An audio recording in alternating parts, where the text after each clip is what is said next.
നിന്നുകൊണ്ട് അനുനിമിഷമുള്ളതായ പരിണാമങ്ങൾ, മാറ്റങ്ങൾ സൃഷ്ടിച്ചുകൊണ്ടിരിക്കുന്നത്. ഈ മാറി മറയുന്ന ലോകത്തിലേക്ക് നമ്മൾ സൂക്ഷ്മമായിട്ടൊരു നിരീക്ഷണം ചെയ്താൽ മനസ്സിലാവും, ഈ ജീവന്റെ ജീവിതയാത്ര, ഈ പ്രകൃതിയുടെ അനുനിമിഷമുള്ളതായ പരിണാമങ്ങൾ, അതിന്റെ പിന്നിലുള്ളതായ പ്രചോദനം, ആ പ്രചോദനം ഈ പ്രേമമാണ്. മതിവരാത്ത സ്നേഹത്തിന്റെ ആ ഒരു ഭാവമാണ്. ഈ തിരിച്ചറിവ് മർത്യലോകത്തിലേക്ക് അനുഭവപ്പെടുത്തി തരാനാണ് ഭഗവാന്റെ കൃഷ്ണാവതാരം. അതുകൊണ്ടാണ് കൃഷ്ണാവതാരത്തെ മഹർഷിമാരെല്ലാവരും പ്രേമാവതാരം എന്ന് പറയാൻ കാരണം.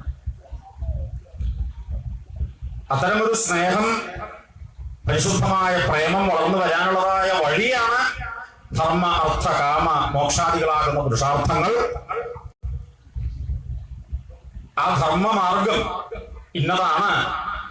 ഈ ധാർമ്മികമായ പന്ഥാവ് സ്വീകരിച്ചാൽ ഇത്തരത്തിലൊരു പ്രേമത്തിലേക്ക് എത്തിച്ചേരാം എന്ന് കാണിച്ചു തരാനായിരുന്നു രാമാവതാരം.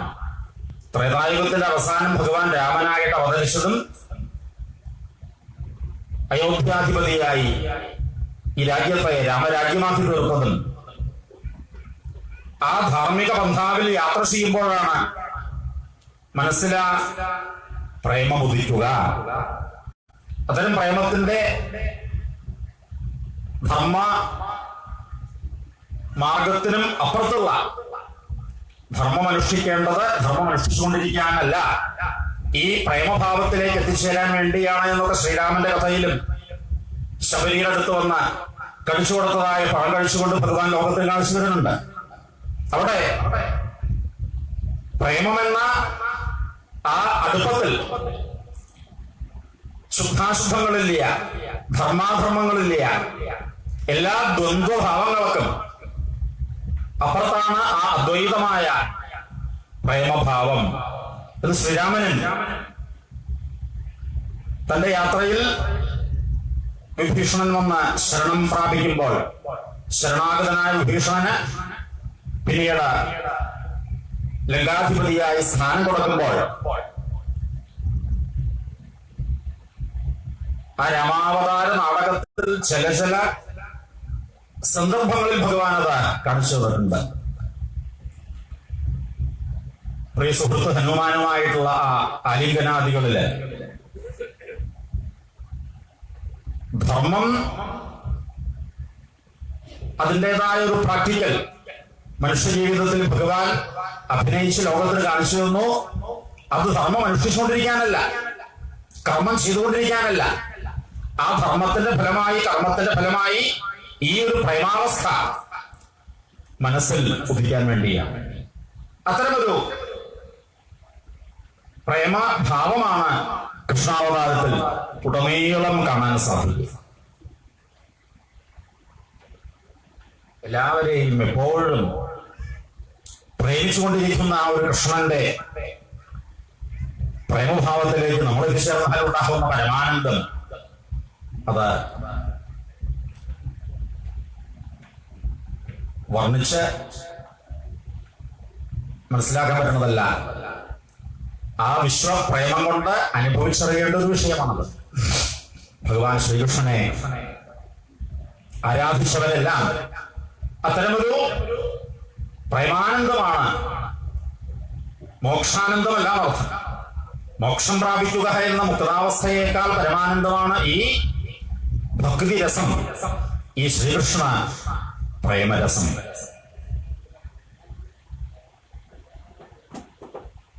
കൃഷ്ണന്റെ ആ വിശ്വപ്രേമി എന്ന വ്യക്തിത്വം വ്യക്തമാക്കൂ. അത്തരത്തിലൊരു മഹാപുരാണം രചിക്കൂ. അവിടെയാണ് വേദവ്യാസന്റെ വിഷാദം തീർന്നത്. കൃഷ്ണനെ ഇതിനു മുമ്പ് അവതരിപ്പിച്ചിട്ടുണ്ട്. മഹാഭാരതത്തിൽ കൃഷ്ണനെ ഭാരതീയർക്ക് പരിചയപ്പെടുത്തി തന്നിട്ടുണ്ട്. പക്ഷേ ആ മഹാഭാരതത്തിലെ കൃഷ്ണനല്ല ശ്രീമദ് ഭാഗവത മഹാപുരാണത്തിലെ കൃഷ്ണൻ. കൃഷ്ണന്റെ വിശ്വ പ്രേമഭാവമാണ് വിശദീകരിക്കാൻ വേദവ്യാസൻ ശ്രമിച്ചിട്ടുള്ളത്. ഭഗവത പഠനം കൊണ്ട് നമ്മളും അറിയേണ്ട ഒരു കാര്യം അതാണ്. അറിയുക എന്നതിനേക്കാൾ അനുഭവിച്ചറിയേണ്ട ഒരു കാര്യം അതാണ്.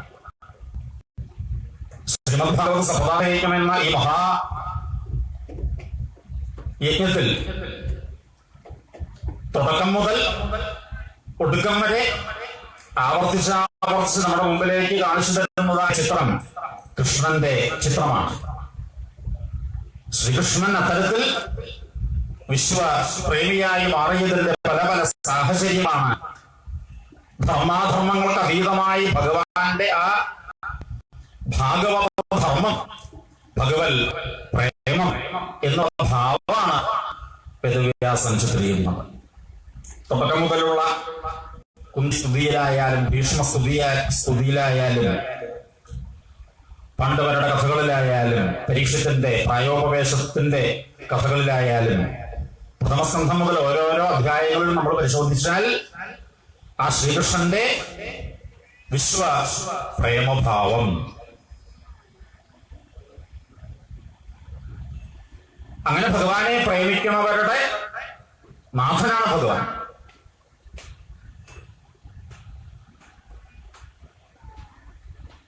ഭഗവാനെ നമുക്ക് സ്വന്തമായിട്ട് നേടാൻ ഈ ഒരു അകമഴിഞ്ഞ സ്നേഹം മാത്രം മതി, ശരണാഗതി മാത്രം മതി. സർവധർമാൻ പരിത്യജ്യ മാമേകം ശരണം പറഞ്ഞ ഭഗവാൻ തന്നെ പറഞ്ഞതായ ആ ഒരു ശരണാഗതി എന്നത്, ആശ്രയിക്കുക എന്നത് മറ്റെല്ലാ മാർഗങ്ങളെക്കാൾ സുഗമമായതാണ്, എല്ലാവർക്കും സ്വീകരിക്കാവുന്നതുമാണ്. കൃഷ്ണ എന്നുള്ള ഒരു പ്രേമത്തോടു കൂടിയ വിളി, അത് മതി ഭഗവാനെ സ്വന്തമാക്കാൻ. അങ്ങനെ വിളിച്ചവരാണ്, അങ്ങനെ സ്നേഹിച്ചവരാണ്. ആ സ്നേഹം കൊണ്ട് ഭഗവാനെ സ്വന്തമാക്കിയവരുടെ കഥകളാണ് ഭാഗവതം. ഭാഗവതം ആദ്യം മുതൽ അവസാനം വരെ ചോദിച്ചാൽ കൃഷ്ണനെയാണ് വേദവ്യാസൻ നമുക്ക് വ്യക്തമായി വരച്ച് കാണിച്ചു തരുന്നത്. ആ കൃഷ്ണനെ പ്രേമം കൊണ്ട് വശീകരിച്ചവരുടെ വശ്യതയെ കുറിച്ചാണ്. അവരെങ്ങനെ വശീകരിച്ചു, എങ്ങനെ കൃഷ്ണനെ സ്വന്തമാക്കി എന്നതിന്റെ കഥകളാണ് ഭാഗവതമുടനീളം. ഭാഗവതമുടനീളം ഇത്തരത്തിലുള്ള കഥകളായതുപോലെയാണ് ഗുരുവായൂരപ്പന്റെ കഥകളെടുത്താലും മറ്റനവധി മഹാക്ഷേത്രങ്ങളിൽ ലോകത്തിലുണ്ടെങ്കിലും അതിന് വ്യത്യസ്തമായ ശ്രീ ഗുരുവായൂരപ്പന്റെ ക്ഷേത്രത്തിന്റെ ചരിത്ര കഥകളെടുത്താലും അത്തരമൊരു ഭഗവൽ പ്രേമത്തിന്റെ കഥകളാണ്. പൂന്താനത്തിന്റെ കഥയെടുത്താലും അൽപത്തൂരിന്റെ കഥയെടുത്താല്, കുറൂരമ്മയുടെ കഥയെടുത്താലും, മഞ്ഞുള്ളാലിൽ വന്ന മാല ചാർത്തിയ ആ ഒരു മഞ്ഞുള്ളയുടെ കഥയെടുത്താലും ഭഗവാനെ പ്രേമിച്ചവരുടെ കഥയാണ്. ആ പ്രേമത്തിന് അടുത്തു വരണമെന്നില്ല. മഞ്ഞുള്ളാലിൽ വന്ന് ഭഗവാനെ മാല ചാർത്തിയ ആ പ്രേമവതിയെയും ഭഗവാൻ മാറോട് ചേർത്തു. ആ മാലയും ഗുരുവായൂരപ്പന്റെ തിരുമേനിയിൽ നിന്ന് നിർമാല്യമായി മേശാന്തിക്ക് മാറ്റേണ്ടതായിട്ട് വന്നു. അത്തരത്തിൽ നമ്മൾ എത്ര വിദൂരത്തിരുന്നുകൊണ്ട് ഭഗവാനെ പ്രേമിക്കുകയാണെങ്കിലും ആ പ്രേമഭാവമാണ് ഭഗവാൻ നമ്മളെ അനുഗ്രഹിക്കാൻ കാരണം.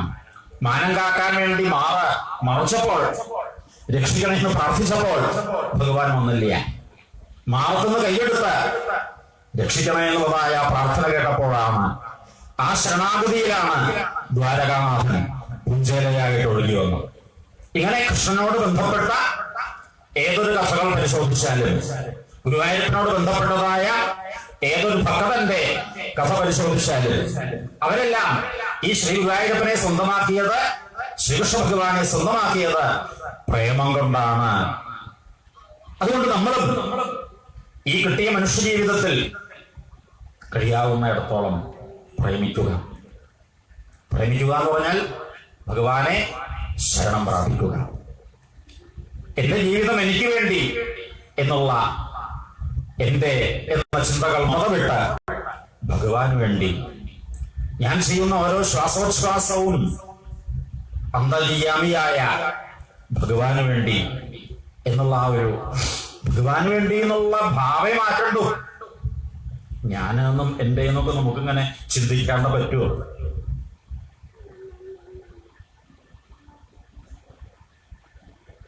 ചിന്തിക്കേണ്ട പറ്റില്ല. ദാഹിക്കുമ്പോൾ കുറച്ച് വെള്ളം കുടിക്കുക എന്നുള്ളത് ഞാൻ ചെയ്യേണ്ട കാര്യം. അയ്യോ എനിക്ക് ദാഹിച്ചിട്ട് വയ്യ, ഞാൻ എന്ന് പറഞ്ഞാൽ ഇല്ലാത്ത ഒരാളാണ്, ആത്മാവ് മാത്രമേ ഉള്ളൂ, പരമാത്മാവ്, ഇതൊക്കെ ശരിയാണ്. പക്ഷെ എനിക്ക് ഇവിടെ വെള്ളം കുടിക്കാണ്ടെന്ന് ഇത് പറയാൻ പറ്റില്ല. ഞാൻ തന്നെ വെള്ളം കുടിക്കണം. എൻ്റെ ശരീരത്തിലേക്ക് തന്നെയാണ് വെള്ളം വ്യാപിക്കുന്നത്. എൻ്റെ ശരീരത്തിൽ തന്നെയാണ് വെള്ളം വ്യാപിച്ച് എനിക്ക് പറയാനുള്ള വോൾട്ടേജ് കിട്ടുന്നത്. ഞാനെന്നും എൻ്റെ എന്നും നമ്മൾ എപ്പോഴും ചിന്തിച്ചുകൊണ്ടേയിരിക്കണോ, പറഞ്ഞുകൊണ്ടേയിരിക്കണോ. അത് പറയാണ്ടിരിക്കാനോട്ട് പറ്റൂല എങ്കിൽ ഇതിപ്പോ എങ്ങനെയാ ഒരു പ്രാക്ടിക്കലാക്കുക? രാമകൃഷ്ണ പരമഹംസരൊക്കെ അത്തരത്തിൽ പ്രാക്ടിക്കലാക്കിയിട്ടുള്ള ആണ്. ഞാനെന്നോ എൻ്റെ എന്നോ ചിന്തകളില്ലാത്ത അല്പസ്വരൂപനായ ഭഗവാൻ തന്നെയായിരുന്നു, അവതാരം തന്നെയായിരുന്നു പരമഹംസരെല്ലാം. ആ ഭാവത്തിനാണ് വ്യത്യാസം. ഞാനെന്ന് പറയേണ്ട ഭാഗത്തൊക്കെ തന്നെ അദ്ദേഹം ഭഗവാൻ ഭഗവാൻ എന്നായിരുന്നു അത്രേ പറഞ്ഞിരുന്നത്. എൻ്റെ എന്ന് പറയുന്നതൊക്കെ അദ്ദേഹം ഭഗവാന്റെ എന്നായിരുന്നു അത്രേ പറഞ്ഞിരുന്നത്. അപ്പൊ ഞാനെന്നും എൻ്റെ എന്നും ഇല്ലാണ്ട് അവരല്ല, ഭഗവാൻ എന്നും ഭഗവാന്റേതെന്നും ഉള്ള ചിന്താഗതി, ആ ഭാവം, ആ മനസ്സിന്റെ നിരന്തരമുള്ള ഈശ്വരഭാവം, ആ മനസ്സിന്റെ നിരന്തരമുള്ള ഭഗവത് പ്രേമഭാവം, ഇതാണ് ഭാഗവതത്തിൻ്റെതായ എളുപ്പവഴി, ഭാഗവത ധർമ്മം. ഭാഗവതം എഴുതുന്നതിന് മുമ്പ് വരെ വേദവ്യാസൻ എഴുതിയ പുരാണങ്ങളിലും ശാസ്ത്രങ്ങളിലും വേദങ്ങളിലും എല്ലാം ധർമ്മത്തെ കുറിച്ചാണ് പ്രതിപാദിച്ചത്. ഭാഗവതമായപ്പോൾ ആ ധർമ്മത്തിനൊരു പുതിയ വിശേഷണം വന്നു, ഭാഗവത ധർമ്മം.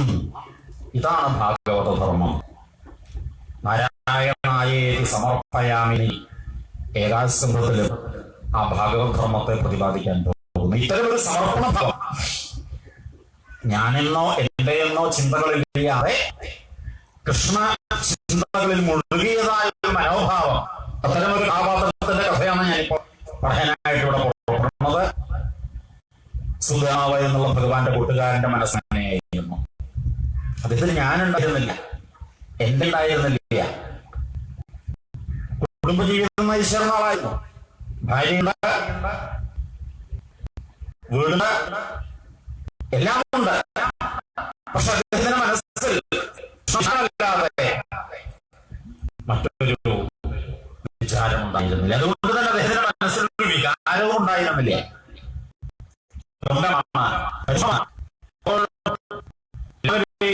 സ്നേഹിക്കുന്ന പ്രേമ ഭാവത്തിലുള്ളതാണ്. ആ വിശ്വപ്രേമഭാവത്തേക്ക് അദ്ദേഹം മനസ്സിൽ വികസിച്ചതുകൊണ്ട് സങ്കുചിതങ്ങളായ ഉണ്ടായിരുന്നില്ല. ബ്രാഹ്മണോ ബ്രഹ്മവിത്തമ, ബ്രാഹ്മകുലത്തിൽ പിറന്ന അദ്ദേഹം ബ്രഹ്മവിത്തമനായിരുന്നു. വിരക്തത ഇന്ദ്രിയാർത്ഥേഷു, ഇന്ദ്രിയവികാരങ്ങളിലൊന്നും വഴിതെറ്റിപ്പോകുന്ന മനസ്സായിരുന്നില്ല. പ്രശാന്താത്മാ, എപ്പോഴും പ്രശാന്തമായ സമുദ്രം പോലെയായ മനസ്സായിരുന്നു. ശ്രീകൃഷ്ണന്റെ ഉറ്റ സുഹൃത്തായിരുന്നു. ഏറ്റവും ഇഷ്ടമുള്ള അടുത്ത സഖാവായിരുന്നു. വിദ്യാഭ്യാസത്തിന്റെ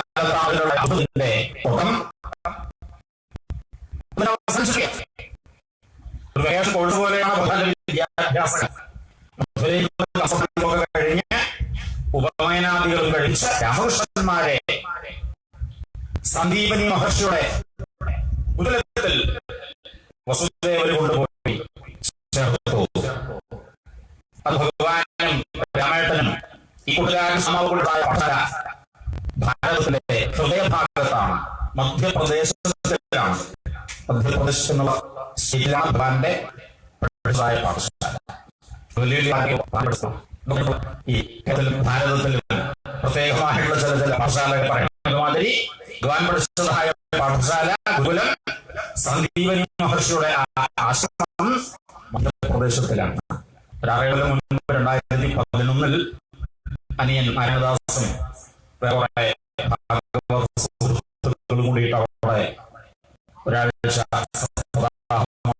കൂടാനായിട്ട് എനിക്കൊരു ഭാഗ്യം കിട്ടി. ജയിലുകട്ടുള്ളതായ സ്ഥലത്താണ് ഈ സന്ദീപയുടെ ആശ്രമത്തിലേക്ക് ഉണ്ടായി. ആശ്രമിച്ചപ്പോ ആശ്രമത്തുനിന്ന് ഈ ജയലത്തിലേക്ക് എത്തുന്ന പോലെ മുഴുവനായ വഴിക്ക് നമ്മൾ കാട്ടിൽ കൂടിയൊക്കെ പോകുന്നുണ്ട്. ഇന്നും അത് തീർത്ഥാടകർക്ക് കാണാവുന്ന, നേരിട്ട് ചെന്ന്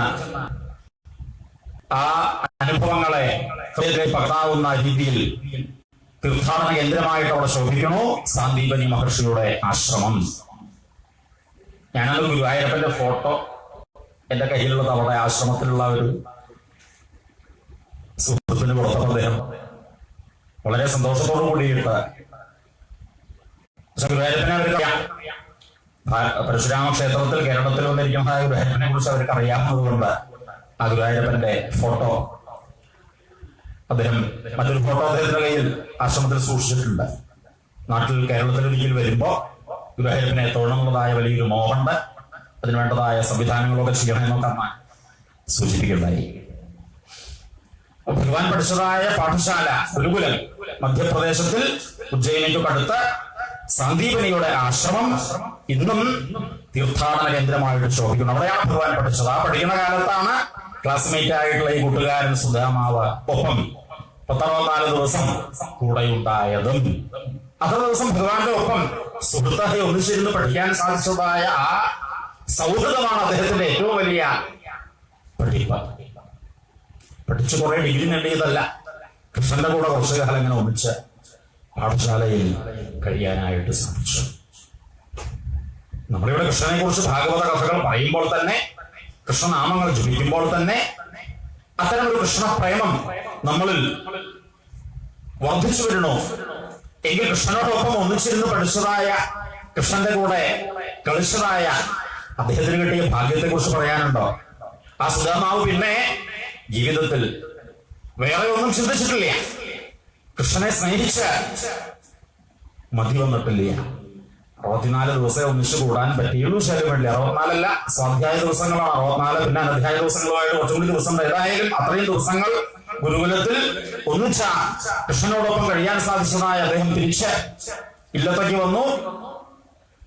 വിദ്യാഭ്യാസാനന്തരം സമാവർത്തനാദികൾ കഴിഞ്ഞ് വിവാഹാദികളും ചെയ്ത് ഉത്തമ പത്നിയോടുകൂടിയ ദാമ്പത്യ ജീവിതവും നയിക്കണോ? ആ കുടുംബ ജീവിതത്തിലൊന്നും അദ്ദേഹത്തിന്റെ മനസ്സ് ചെന്ന് പെട്ടിട്ടില്ല. ഒന്നിനോടും ഒരു അറ്റാച്ച്മെന്റ് അദ്ദേഹത്തിന് വേണ്ടി ഉണ്ടായിട്ടില്ല.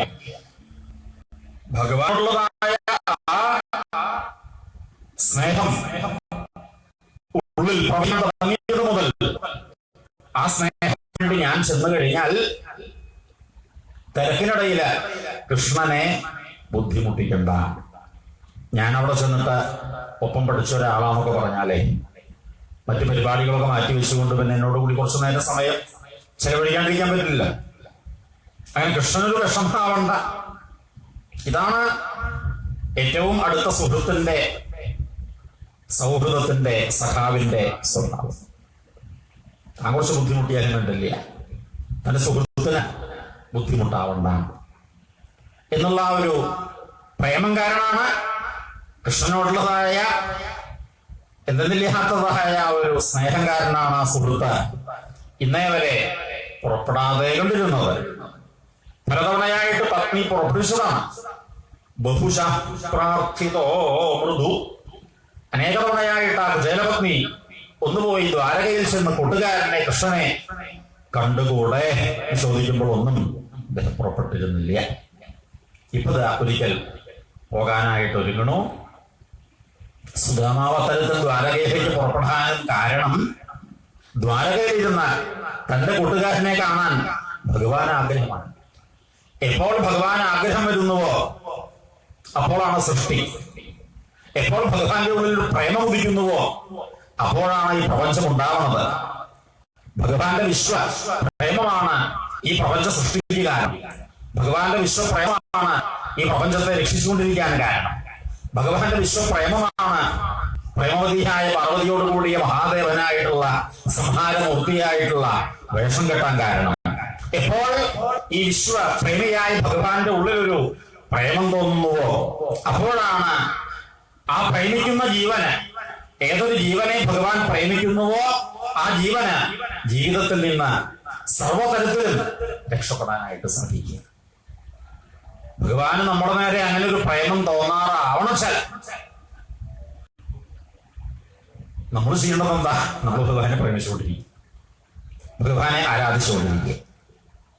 കൈക്കൊള്ളുങ്ങര അമ്മയ്ക്ക് എന്നോട് ഒരു പ്രേമം ഉണ്ടായാൽ കൊള്ളാമെന്ന് മോഹൻ വെച്ചാൽ കുടുംബത്തിരുന്നവരാ. കൈക്കൊള്ളുങ്ങര അമ്മയ്ക്ക് എന്നോട് പ്രേമം ഉണ്ടാവണം വെച്ചാൽ നമുക്ക് ആദ്യം കൈക്കൊള്ളുങ്ങര അമ്മയോട് പ്രേമം ഉണ്ടാവണം. ഉത്സവമായിട്ട് കുളിക്കാൻ പറ്റത്തേക്ക് വരിക, തൊഴുക, പ്രസാദം മേടിക്കുക, തീർച്ചയായും എന്ന രീതിയിൽ അമ്മയെ പ്രേമിച്ച് കുറെ കാലം അത്തരത്തിൽ പ്രേമിക്കുമ്പോഴാണ് അമ്മ തന്നെ പ്രേമിക്കണോ, അമ്മ തന്നെ അനുഗ്രഹിക്കണോ, അമ്മയുടെ അനുഗ്രഹമാണ് ഞാൻ തന്നെ ഉണ്ടാവാൻ കാരണം എന്നൊക്കെ നമുക്ക് ബോധ്യപ്പെടുക. ആ പ്രേമമില്ലാത്ത ഒരാള് ഇതെങ്ങനെ അറിയാൻ സാധിക്കുക? ഈശ്വരന്റെ നമ്മുടെ നേരെയുള്ള അപാരമായ ഗുണത്തെക്കുറിച്ച്, പ്രേമത്തെക്കുറിച്ച് നമുക്ക് അറിയാറാവാൻ നമ്മൾ അത്തരത്തിൽ പ്രേമിക്കുന്ന ആളാണ്. മകാരം മുതലേ ശ്രീകൃഷ്ണനെ ആരാധിച്ചുകൊണ്ട് പത്നീസനായി വാസിച്ചുകൊണ്ട് കഴിഞ്ഞ ഒരാളായിരുന്നു. ആ വാസന ഫലമായി ആ കുടുംബത്തെ അനുഗ്രഹിക്കാൻ ഭഗവാൻ തയ്യാറാവുന്നു. ദ്വാരകയിലെ ഒരിക്കൽ തന്റെ കുട്ടിക്കാലം മുതലുള്ള കൃഷ്ണാവതാര വിജയത്തെ കുറിച്ച് ഭഗവാൻ അങ്ങനെ ചിന്തിച്ചുകൊണ്ടിരിക്കുമ്പോൾ കൃഷ്ണാവതാരം സർവത്ര വിജയിച്ചു കഴിഞ്ഞിരിക്കുന്നു. ഇവർ മറ്റെല്ലാ അവതാരങ്ങളും ഭഗവാൻ എടുത്തിട്ടുണ്ടെങ്കിലും ആ അവതാരം പോലെയൊന്നുമല്ല പൂർണ്ണ പുണ്യാവതാരം എന്ന കാഴ്ചകൾ വെച്ചുകൊണ്ട് ആ കുടുംബത്തിൽ ഇന്നേ വരെ പട്ടിണി ഉണ്ടായിട്ടില്ല. ഇപ്പത് സുധാമാവ് പുറപ്പെടുന്ന സമയത്താണ് ഒന്നുമില്ലാത്ത ചെറിയൊരു അവസ്ഥയും. അപ്പോഴും ഒന്നുമില്ലല്ലോ എന്നുള്ളതായ വിഷമല്ല, ഭഗവാന് കൊണ്ടുകൊടുക്കാൻ, ആ ദ്വാരകയിൽ നിവേദ്യമായി സമർപ്പിക്കാൻ എന്തെങ്കിലും ഉണ്ടാവാണ്ടിരിക്കില്ല എന്നുള്ള സഹധർമ്മിണിയുടെ വിശ്വാസം. ആ ഭക്തിവിശ്വാസം അനുസരിച്ച് ആദ്യമായിട്ടും അവസാനമായിട്ടും ഇത് ആ കുചേലപത്നി യാചിത്വ കൈനീട്ടിയപ്പോൾ 4 പേര് 4 പിടി അവിലാണ് കൊടുത്തത്. ആ അവിൽ ചേലയിൽ പൊതിഞ്ഞു, അവിൽ കിഴി ഭർത്തൃപാദങ്ങൾ സമർപ്പിച്ചു, പ്രാർത്ഥിച്ചു. കൂട്ടുകാരനായിട്ടുള്ള ഈ മഹാനുഭാവന വരുമ്പോൾ നിങ്ങൾ തമ്മിലുള്ളതായ സൗഹൃദ സംഭാഷണത്തിനിടയിൽ ഞാൻ തന്നതായി അവരുടെ കാര്യങ്ങൾ ചിലപ്പോൾ മറന്നുപോയി എന്ന് വരാം. മറക്കാതെ കൊണ്ട് ഇത് സ്വീകരിക്കണേ എന്നുകൂടി പ്രാർത്ഥിച്ചുകൊണ്ടാണ് സുധാമാ പത്നി ആ അവിൽക്കിഴി കൊടുത്തത്. അവിൽക്കിഴി മേടിച്ചതും ഭഗവാനെ കാണാൻ പോവുക എന്നുള്ള കാര്യങ്ങൾ ഉറപ്പിച്ചപ്പോൾ പിന്നെ അദ്ദേഹത്തിന്റെ മനസ്സിൽ വേറെ ഒരു ചിന്തയും ഇല്ലാതെയായി തീർന്നു. കൃഷ്ണ രാമ രാമ കൃഷ്ണ ഹരേ ഹരേ എന്ന നാമവും ജപിച്ചുകൊണ്ട് ഈ അവിൽ നിവേദ്യവുമായിട്ട് അദ്ദേഹം പുറപ്പെട്ടു. ദ്വാരകയിലേക്കുള്ള വഴികൾ അദ്ദേഹം ഒരു പ്രയാസവും കൂടാതെ കണ്ടത് തരണം ചെയ്തുകൊണ്ടുവരുന്നു. വളരെ കിലോമീറ്ററുകൾ അകലെയാണ് സുദാമപുരി എന്നുള്ളതായ ഗുജറാത്തിലെ ആ ഗ്രാമപ്രദേശവും അറബിക്കടലിൽ വലിയ കൊട്ടാരമായിട്ട് ഭഗവാൻ താമസിക്കുന്നതായ ദ്വാരകാപുരിയും. പക്ഷേ എത്രയോ ദൂരമാണെങ്കിലും അതൊരു ദൂരമായിട്ട് അദ്ദേഹത്തിന് തോന്നിയില്ല. മനസ്സിൽ മുഴുവൻ രാമകൃഷ്ണന്മാരെ, അന്ന് പഠിക്കണ കൂട്ടുകാരായിരുന്നു, ടീനേജ് പ്രായമായിരുന്നു. ഇന്ന് ഭഗവാൻ ഇത് ലോകനാഥനാണ്, ജഗന്നാഥനാണ്, വിശ്വനാഥനാണ്, ദ്വാരകാനാഥനാണ്. ഇന്ന് അവിടെ ചെല്ലുമ്പോൾ ഭഗവാനെ കണ്ടാൽ അറിയാത്തവരായിട്ട് ആരും ഉണ്ടാവില്ല. പക്ഷെ എന്നെ കണ്ടാൽ ഭഗവാൻ അറിയുമോ? അങ്ങനെ ഒരാളെയും അറിയാത്ത ആളല്ല ഭഗവാൻ. എല്ലാവരെയും അറിയുന്ന, എല്ലാവരുടെയും അന്തര്യാമിയായ, അന്തർഹൃദയത്തിലെ ഈശ്വരനായ കൃഷ്ണന് തന്നെ അറിയാതെ കണ്ടുവരില്ല എന്നൊക്കെ പല പല മനോരാജ്യങ്ങളുമായിട്ട് അദ്ദേഹം രാമകൃഷ്ണ ഹരേ നാമം ജപിച്ചുകൊണ്ടിരിക്കുക. സുദാമാപുരിയിൽ നിന്ന് യാത്ര പുറപ്പെട്ടതേ ഓർമ്മയുള്ളൂ. മഹാത്മജിയൊക്കെ വന്ന് അവതരിച്ചത് ആ സുദാമാവിന്റെ ഗ്രാമത്തിലാണ്. അവിടുന്ന് അദ്ദേഹം യാത്ര തിരിച്ചു. നാമം ജപിച്ചുകൊണ്ട് ദ്വാരകാപുരിയിൽ എത്തിച്ചേരണം. നമുക്ക് ക്ഷീണം വരുമ്പോ, മനസ്സിന് ടെൻഷൻ വരുമ്പോ ഈ ഒരു നാമം പോലെ ഇത്ര ടെൻഷൻ തീർക്കാനായിട്ടും ക്ഷീണം തീർക്കാനായിട്ടും മറ്റൊരു മന്ത്രമില്ല. ഭഗവാന്റെ നാമം ജപിച്ചുകൊണ്ടാണ് യാത്ര എങ്കിൽ യാത്രയിലെ ക്ഷീണങ്ങളൊന്നും അറിയില്ല. ഞാനതിന് ഉദാഹരണമായിട്ട് പറയാറുള്ളത് ശബരിമല യാത്രയെ കുറിച്ച്. ഇവിടെ 1 കിലോമീറ്റർ ആണെന്ന് വെച്ചാൽ നമ്മള് ഓട്ടോറിക്ഷ ഓടിക്കാണ്ട് വരില്ല. അവിടെ പമ്പയിൽ കുളിച്ച് അങ്ങോട്ടും മരത്തോട്ട് കയറേ വേണ്ടത്. നീലിമല കയറ്റമൊക്കെ ആയിട്ടുള്ളതായ കയറ്റം കുട്ടികൾ നമ്മളെയൊക്കെ മുമ്പിൽ ഓടിപ്പോണത് കാണാം. കാരണം ആ ശരണം വിളിയുടെ ശക്തി, ഭഗവാനെ ശരണം വിളിച്ചുകൊണ്ടായാൽ, ഭഗവാന്റെ നാമം ജപിച്ചുകൊണ്ടായാൽ നമുക്ക് മനസ്സിന് ശക്തി കിട്ടണോ, ശരീരത്തിന് ശക്തി കിട്ടണോ, വേഗത കൂടണോ. അത്തരത്തിൽ അദ്ദേഹം ഒരു യാത്രാക്ലേശവും അനുഭവിക്കാതെ സുദാമാപുരിയിൽ നിന്ന് നാമം ജപിച്ചുകൊണ്ട് ദ്വാരകാപുരിയിൽ എത്തിച്ചേർന്നു. ദ്വാരകാനാഥനായ ശ്രീകൃഷ്ണനാവട്ടെ അന്ന് മറ്റെല്ലാ പരിപാടികളും മാറ്റിവെച്ചുകൊണ്ട് ആരെയോ സ്വീകരിക്കാൻ വേണ്ടിയുള്ളതായ തയ്യാറെടുപ്പാണ്, ആരെയോ പൂജിക്കാൻ വേണ്ടിയിട്ടുള്ളതായ പൂജാദ്രവ്യങ്ങൾ ഒരുക്കിക്കൊണ്ടിരിക്കുകയാണ്. രുക്മിണി ചോദിച്ചു, ഞങ്ങൾ എത്ര ആൾക്കാരുണ്ട് അവിടെ ഭാര്യമാര്? ഒന്ന് കൽപ്പിക്കല്ലേ വേണ്ടു. നിങ്ങൾ വെള്ളം കോരി കൊണ്ടുവന്ന് വെച്ചില്ലേ, പൂജാദ്രവ്യങ്ങൾ തയ്യാറാക്കി വെച്ചില്ലേ, ആർക്കാ ഇത്ര പായസമൊക്കെ ഉണ്ടാക്കേണ്ടത് എന്നൊക്കെ ചോദിക്കുമ്പോൾ അതൊക്കെ വരുമ്പോ കാണാമെന്ന് മാത്രമേ ഭഗവാൻ പറഞ്ഞിട്ടുള്ളൂ. ആരാ വരണത് എന്നുള്ളത് പത്നി രുക്മിണിയോട് പോലും പറഞ്ഞിട്ടില്ല. ഇപ്പോൾ ഇതാ സുധാമാവ് അവിടുന്ന് ദ്വാരകയിൽ എത്തിച്ചേർന്നു. ദ്വാരകയിലെ തിരക്ക് കണ്ടപ്പോൾ, ഭഗവാനെ കാണാൻ വേണ്ടിയുള്ള ഭക്തന്മാരുടെ ക്യൂ കണ്ടപ്പോൾ എന്നെ ആരാപ്പ തിരിച്ചറിയ?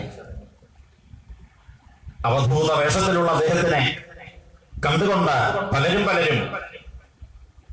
പരിശീലിയാത്ത ഒരാളെ കണ്ട അങ്ങനെയുള്ളത് അദ്ദേഹത്തിന്റെ പടത്തിന്റെ ഒപ്പം കാണുണ്ടായിട്ടില്ലല്ലോ. ആരാണാവോ അദ്ദേഹം?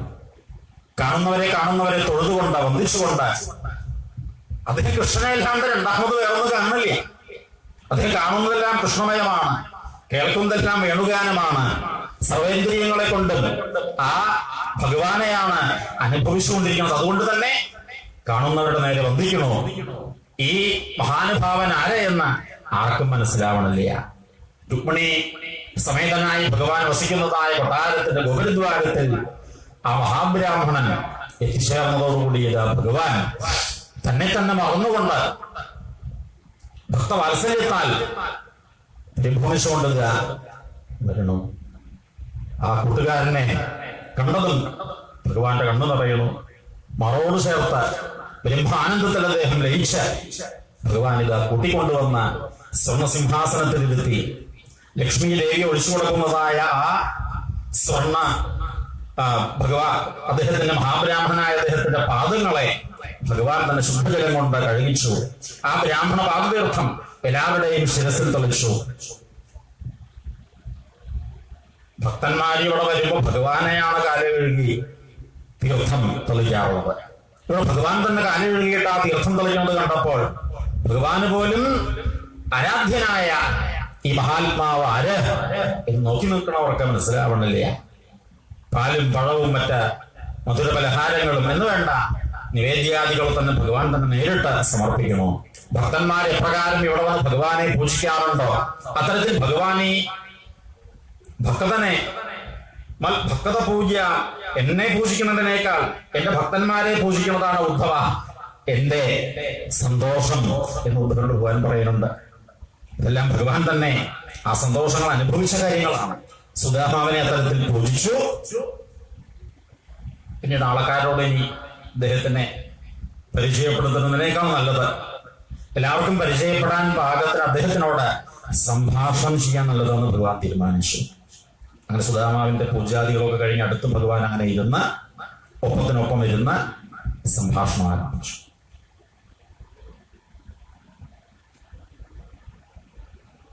ഇന്ന് കാലത്ത് ഞാൻ വിചാരിച്ചുള്ളൂ, അല്ല ഇടയ്ക്കിടയ്ക്ക് ഇങ്ങനെ വിചാരിക്കാറുണ്ട്. ഇന്ന് വിചാരിച്ച ദിവസം ഒന്ന് കാണണമെന്ന് വിചാരിച്ചു. കൂട്ടുകാരനായ അങ്ങയെ കാണണമെന്ന് ഞാൻ ആഗ്രഹിച്ചപ്പോഴേക്കും അങ്ങിവിടെ എത്തിച്ചേർന്നുവല്ലോ. അല്ല നമ്മൾ തമ്മിലുള്ള അങ്ങനെയാണ്. ഇന്നത്തെ കമ്പ്യൂട്ടർ ലോകത്തിലാണ് ഒരു മിസ്ഡ് കോൾ വേണം അവിടുന്ന് വിളിച്ചോണ്ടെന്ന് അറിയാൻ വേണ്ടിയിട്ട്. നമുക്കതിൻ്റെ തന്നെ ആവശ്യമില്ല. നമ്മുടെ മനസ്സങ്ങനെയായിരുന്നു. നമ്മൾ രണ്ട് ഹൃദയമുള്ളവരാണെങ്കിലും ഒരേ ഹൃദയത്തോടു കൂടി ജീവിച്ചവരായിരുന്നു. അത്തരമൊരു ഹൃദയത്തിന്റെ ഭാഷയിലാണ് നമ്മുടെ ഗുരുനാഥൻ നമ്മളെ പാഠങ്ങളൊക്കെ പഠിപ്പിച്ചത്. വിദ്യാഭ്യാസം കൊണ്ട് കുറെ വിവരം ഉണ്ടാവലല്ല, എല്ലാവരും ധരിച്ചിട്ടുള്ളത് അങ്ങനെയാ. പഠിപ്പ് കൊണ്ട് ഈ ഹാർഡ് ഡിസ്ക് ഇങ്ങനെ നിറഞ്ഞു വരിക എന്നവരും ധരിച്ചിട്ടുള്ളത്. ഈ ഹാർഡ് ഡിസ്ക് നമ്മുടെ തലമുണ്ടാവർത്ഥം ഇതിങ്ങനെ നിറച്ചിട്ടുള്ളതായ വിദ്യാഭ്യാസമല്ല വേണ്ടത്. ഈ ഹാർഡ് ഡിസ്കിൽ വലിയ ഇതൊന്നും ലേശലും വേണ്ടില്ല. ഈ ഹൃദയം ശുദ്ധമാവുകയാണ് വേണ്ടത്. വിദ്യാഭ്യാസം കൊണ്ട് നേടേണ്ടതായ ഏറ്റവും വലിയ ഡിഗ്രി ഹൃദയവിശുദ്ധിയാണ്. എല്ലാവരുടെ നേരെയുമുള്ളതായ കാരുണ്യമാണ്, ദയയാണ്. മനസ്സിന്റെ അത്തരത്തിലുള്ളതായ സൽഗുണങ്ങളെ വികസിപ്പിക്കാൻ സാധിക്കാത്തതായ വിദ്യാഭ്യാസം കൊണ്ട് എന്ത് കാര്യം? മനസ്സത്തരത്തിൽ വികാസം പ്രാപിച്ചുവെങ്കിൽ എന്തിന് വിദ്യാഭ്യാസം? ആ മാനസിക വികാസം സിദ്ധിച്ചവരൊന്നും വലിയ വിദ്യയുള്ളവരല്ല. അത്തരത്തിൽ ഇന്ന് വിശ്വത്തിലേക്ക് മുഴുവൻ മനസ്സ് വികസിച്ചതായ ഒരു മനസ്സാണ് പള്ളിക്കാവിൽ വന്ന് പിറന്നതായ വെറും മുക്കുവസ്ത്രീയായ സുധാമണിക്ക്. വിദ്യാഭ്യാസം നാലാം ക്ലാസ്സേ ഉള്ളൂ. വിദ്യാഭ്യാസം കൊണ്ട് വേണ്ടത് ഈ ഒരു വിശ്വപ്രേമമാണ്. സത്യത്തിൽ ആ വിശ്വപ്രേമം അതായിരുന്നു നമ്മുടെ വിദ്യാഭ്യാസത്തിന്റെ ഡിഗ്രി. ഗുരുകുലത്തിൽ ഗുരുനാഥൻ പറയുന്നതായ ഉപദേശങ്ങൾ കേട്ട് അതെല്ലാം ഹൃദയത്തിലേക്ക് റെക്കോർഡ് ചെയ്യുമ്പോൾ അതിന്റെ എല്ലാം പരിണതഫലമായിട്ട് നമ്മുടെ ഈ സങ്കുചിതമായ ചിന്തകള്, ഈ ഇടുങ്ങിയ മനസ്സ്, ഈ യുക്തി ചിന്തകളാകുന്ന ബുദ്ധി, ഇതിനെല്ലാം വികാസം ഉണ്ടാവുകയായിരുന്നു. ഗുരുനാഥന്റെ ആ സാന്നിധ്യം മാത്രം മതിയായിരുന്നു ആ മാനസിക വികാസം ഉണ്ടാവാൻ. ഗുരുനാഥന്റെ സാന്നിധ്യത്തിൽ നമ്മളൊപ്പം കുറച്ച് ദിവസങ്ങളെ ഉണ്ടായുള്ളൂ, ശല്യം വേണ്ടില്ല. അത് ജീവിതത്തിൽ ഏറ്റവും വലിയ സുവർണ കാലഘട്ടമാണ്. ജീവിതത്തിൽ ഏറ്റവും വലിയ സുവർണ കാലഘട്ടം എല്ലാവരുടെയും വിദ്യാഭ്യാസ കാലഘട്ടമാണ്. ഉത്തമന്മാരായ ഗുരുനാഥന്മാരുണ്ടായി കഴിഞ്ഞാൽ, അവരുടെ സ്നേഹവാത്സല്യാദികളാൽ വിദ്യ നേടാൻ സാധിച്ചു കഴിഞ്ഞാൽ അതിലും വലിയൊരു സുവർണ കാലഘട്ടം വേറെയില്ല. അത്തരം സുവർണ കാലഘട്ടം ജീവിതത്തിൽ ഉണ്ടായാൽ അവരാണ് ജീവിതത്തിന്റെ ഏറ്റവും വലിയ ഉയരങ്ങളിലേക്ക്, വിജയത്തിലേക്ക് എത്തിച്ചേരുന്നത്. ഭഗവാൻ ഇത് പറയുമ്പോ ഭഗവാന്റെ ശിഷ്യനായിട്ട് വിശ്വവിജയിയായി തീർന്നവളാണ് അർജുനൻ. അർജുനന്റെ യോഗ്യതയ്ക്ക് എന്താ കാരണം? വിദ്യാലയത്തിൽ ദ്രോണർക്ക് ഏറ്റവും അടുത്ത വാത്സല്യം അർജുനനോടായിരുന്നു. ഗുരുനാഥൻ ഏറ്റവും വാത്സല്യമുള്ള ഒരു ശിഷ്യനായിട്ട് മാറാൻ സാധിച്ചാൽ ആ ശിഷ്യത്വമാണ് ഏറ്റവും വലിയ ഡിഗ്രി. ഭഗവാൻ കൂട്ടുകാരനോട് പറയണോ, നമ്മളൊന്ന് പഠിക്കുന്ന കാലത്ത് ഗുരുനാഥൻ എന്തൊരു വാത്സല്യമായിരുന്നു നമ്മളോട്. നിങ്ങൾ പോയി പഠിച്ചോളൂ, പഠിക്കാനുള്ള കാര്യങ്ങളൊക്കെ കഴിഞ്ഞു വെച്ചാൽ ഇനി കളിച്ചോളൂ എന്ന രീതിയിൽ നമുക്ക് സർവ സ്വാതന്ത്ര്യവും തന്നുകൊണ്ട്, നമ്മളെ സർവത്ര സ്നേഹിച്ചുകൊണ്ട്, നമ്മുടെ ജീവിത വിജയം മാത്രം ലക്ഷ്യം വെച്ചുകൊണ്ട്, തിരിച്ചൊന്നും പ്രതീക്ഷിക്കാതെ കണ്ട് ഉണ്ണികൾ നന്നായി വരട്ടെ എന്നുള്ളതായ അദ്ദേഹത്തിന്റെ ആ അനുഗ്രഹം എങ്ങനെ മറക്കാൻ സാധിക്കും? ആ അനുഗ്രഹം വ്യക്തമായി നമുക്ക് അനുഭവപ്പെട്ടതിന്റെ ഒരു രംഗം ഞാനിങ്ങനെ ഇടയ്ക്കിടയ്ക്ക് ഓർക്കാറുണ്ട്. പഠിക്കുന്നതിനിടയിൽ ഒരു ദിവസം അധ്യായ ദിവസം ഗുരുപത്നി വിറകില്ലാന്ന് പറഞ്ഞപ്പോ നമ്മളിത് വിറക് കൊണ്ടുവരാൻ വേണ്ടി പോയില്ലേ. വിറക് ശേഖരിച്ചു കൊണ്ടുവരിക എന്നുള്ള ഉത്സാഹമായിട്ടൊന്നുമല്ല, കളിച്ചു നടക്കാലോ എന്നൊന്നും വെച്ച് നമ്മൾ കളിച്ചു തന്നില്ലേ. അങ്ങനെ കളിച്ചു രസിച്ച് നമ്മൾ വിറകും ശേഖരിച്ചുകൊണ്ട് പോയി രാത്രിയാവണോ, ഇരുട്ടാവണോ, കൂരിരുട്ടാവണോ, ഘോരമായ മഴ പെയ്യണോ, ഇടി മിന്നലിൽ ചെറിയൊരു വെളിച്ചമല്ലാതെ കണ്ട്, വഴി കാണാതെ കണ്ട് കിടന്ന് അലഞ്ഞു തിരിഞ്ഞ് നടക്കേണ്ടതായിട്ട് വരണം. കാട്ടിലങ്ങനെ ഒറ്റപ്പെട്ടപ്പോൾ നമുക്കുണ്ടായിരുന്ന പരിഭ്രമം ഗുരുനാഥനോടൊരു വാക്ക് പറയാണ്ടേ പോകത്ത്. എവിടേക്ക് പോവുകയാണെങ്കിലും വേണ്ടില്ല, കുട്ടികളെ പോണത് എവിടേക്കാന്ന് പറയണം കേട്ടോ. എന്ന് അദ്ദേഹം പറഞ്ഞതായ വാക്ക് തെറ്റിച്ചുവല്ലോ. ഗുരുനാഥൻ പറഞ്ഞതായ വാക്ക് തെറ്റിച്ചിട്ടാണല്ലോ നമ്മൾ പോകുന്നത്. ഗുരുപത്തി പറഞ്ഞപ്പോൾ ഗുരുനാഥനോടും കൂടി ചോദിച്ചിട്ട് മതിയായിരുന്നു പോരാ ചോദിക്കാണ്ട പോലെ തന്നെയാണ് ഈ പ്രശ്നം ഉണ്ടാകുന്നത്. നമ്മുടെ ജീവിതത്തിൽ ഇങ്ങനെ ഒരു കളരാത്രി ഉണ്ടാകാൻ കാരണം ആ കുരുത്തക്കേടനെയാണ്. ഇനി എന്താണാവോ അതിനൊരു പരിഹാരം എന്നൊക്കെ വിചാരിച്ച് നമ്മളിത് അതിഭയങ്കരമായ മഴ പെയ്യുന്ന അർദ്ധരാത്രി ആ കാട്ടിൽ കഴിച്ചുകൂട്ടിയ കാര്യം പലപ്പോഴും ഞാൻ ഓർക്കാറുണ്ട്. സത്യത്തിലത് കുരുത്തക്കേടായിരുന്നില്ല, ജീവിതത്തിലെ ഏറ്റവും വലിയ കുരുത്തത്തിന് കാരണമായിരുന്നു. നമ്മളെ വിട്ടുപിരിയുന്ന വിരഹത്തിന്റെ താപത്താൽ ആ ഗുരുനാഥനും തപ്പിച്ചുകൊണ്ടിരിക്കുകയായിരുന്നു. കുട്ടികൾ പൂവണച്ചാൽ എന്നോടും കൂടി പറഞ്ഞിട്ട് വേണ്ടേ അവരെ പറഞ്ഞയക്കാൻ? അവരെവിടേക്കാ പോയതെന്ന് അറിയാതെ കൊണ്ട് ഇനി എങ്ങനെ അന്വേഷിച്ചു പോവുക? ഏതായാലും അന്വേഷിച്ചു പോകാണ്ടിരിക്കാൻ നിവൃത്തിയിലെ പത്നിയോട് നമ്മളോടുള്ളതായ വാത്സല്യം കൊണ്ട് കുറച്ചും ദേഷ്യപ്പെട്ടുകൊണ്ട് അദ്ദേഹം ഇല്ല നമ്മളെ അന്വേഷിച്ചുകൊണ്ട് പുറപ്പെട്ടു. കാട്ടിൽ നമ്മൾ അണിഞ്ഞിരിഞ്ഞ് നടക്കുന്നത് മാതിരി തന്നെ അദ്ദേഹവും നമ്മളെ അന്വേഷിച്ചുകൊണ്ട് അണിഞ്ഞിരിഞ്ഞ് നടക്കുകയായിരുന്നു. രക്ഷിതാക്കൾ ഉത്തരവാദിത്വങ്ങളെ ഏൽപ്പിച്ച് ഇവിടെ വന്ന് ചേർത്തതാണ്. ആ കുട്ടികളെ കാണാൻ കഴിയാൽ എന്താ ഞാൻ മറുപടി പറയുക എന്ന് അദ്ദേഹവും പരിഭ്രമിച്ചുകൊണ്ട് നമ്മളെ അന്വേഷിച്ചുകൊണ്ട് നടക്കണോ? രാത്രി കടന്നുപോയി സൂര്യ ഉദയത്താൽ പ്രകാശകിരണങ്ങളും തട്ടിയപ്പോൾ നമ്മളെ രണ്ടുപേരെയും ദൂരെ നിന്ന് കണ്ടപ്പോൾ അദ്ദേഹത്തിന് മനസ്സിന് ആശ്വാസമായി. നമ്മുടെ നേരെ വന്ന് ആ നനഞ്ഞ വിറക് കെട്ടുകൾ താഴെ ഇറക്കി വെച്ചുകൊണ്ടുക, ആ തണുത്ത കൈകളെ ശിരസിൽ വെച്ചുകൊണ്ടുക നമ്മളെ അനുഗ്രഹിച്ചതായ ആ ഗുരോരനുഗ്രഹീവ ഗുരുനാഥന്റെ അനുഗ്രഹം പലപ്പോഴുമായിട്ട് ഞാൻ ഓർക്കാറുണ്ട്. പഠിച്ചു കുറെ പരീക്ഷ എഴുതിയതോ പാസ്സായതോ മാർക്ക് കിട്ടിയതോ അല്ല, അതിലുപരി ഗുരുനാഥന്റെ അനുഗ്രഹമാണ് നമ്മുടെ ജീവിതത്തിൽ സർവത്ര വിജയമുണ്ടാവാൻ കാരണം. ഇന്ന് വിദ്യാഭ്യാസത്തിൽ അത്തരം സമ്പ്രദായങ്ങൾ നിലനിൽക്കുന്നുണ്ട്. പഠിക്കുന്ന കുട്ടികൾ എന്നുള്ളതിനേക്കാൾ സ്വഭാവ ഗുണമുള്ളതായ കുട്ടികൾക്ക് ടീച്ചറെ മാർക്ക് കൂടുതൽ ഇടാറുണ്ട്. ആ സ്വഭാവ ഗുണത്തിനുള്ളതായ മാർക്കാണ് ശരിയായ ഡിഗ്രി എന്നർത്ഥം. അത്തരത്തിൽ ഗുരുനാഥൻ അനുഗ്രഹിച്ചതിന് ശേഷം, വിദ്യാലയത്തിൽ നിന്ന് വിട്ടുപിരിഞ്ഞതിന് ശേഷം ഇന്നല്ലേ നമുക്ക് കണ്ടുമുട്ടാൻ സാധിച്ചുള്ളൂ.